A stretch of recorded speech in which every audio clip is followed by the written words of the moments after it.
First off, I feel it's important to establish a pedigree of sorts here.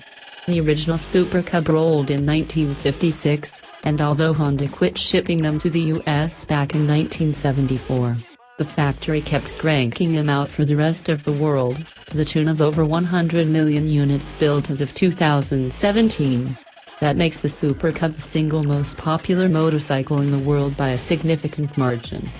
Now that you're suitably impressed, let's evaluate this newest version from the appropriate perspective.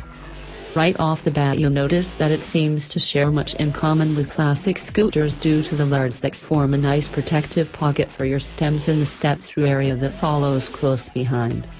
It isn't quite a full step-through, not even close in fact, but it does allow for easier mounting and provides a reservoir for riders who dare to wear a brassiere/skirt on their two-wheeled commute. Viewed in profile, the overall design describes and as the lines flow down the fairing, steering column, back up under the seat to then drop off at the rear fender. At the front end, sheet metal shrouds engulf the forks and continue up into a scooter-style handlebar fairing that carries a Cyclops LED headlight with a chrome model badge to dress it all up. But where's the tank, you ask?